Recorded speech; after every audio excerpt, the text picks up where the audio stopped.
ಕೋಲಾರ ಜಿಲ್ಲೆ ಶ್ರೀನಿವಾಸಪುರ ತಾಲೂಕು ಗುಂಟಪಲ್ಲಿ ಕ್ರಾಸ್ ಬಳಿ ತಡರಾತ್ರಿ 2 ಖಾಸಗಿ ಬಸ್ಗಳ ನಡುವೆ ಮುಖಾಮುಖಿ ಡಿಕ್ಕಿಯಾಗಿ ಬಸ್ನಲ್ಲಿದ್ದ ಓರ್ವ ಸಾವನ್ನಪ್ಪಿದ್ದು 15ಕ್ಕೂ ಹೆಚ್ಚು ಜನರಿಗೆ ಗಾಯಗಳಾಗಿರುವ ಘಟನೆ ನಡೆದಿದೆ.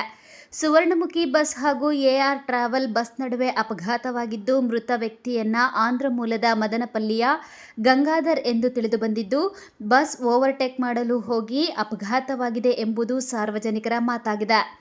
ಗಾಯಾಳುಗಳನ್ನು ಆಂಧ್ರದ ಮದನಪಲ್ಲಿ ಆಸ್ಪತ್ರೆಗೆ ದಾಖಲಿಸಿ ಚಿಕಿತ್ಸೆ ಕೊಡಲಾಗುತ್ತಿದೆ.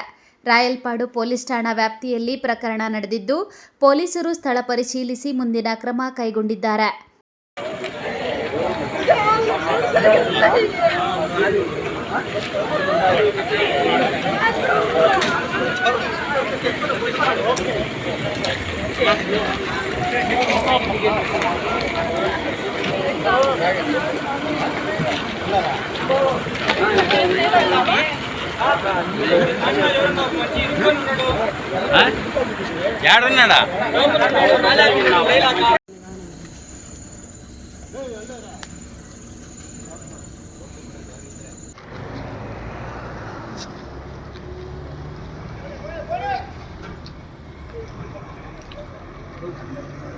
వచ్చేసారు ఎంత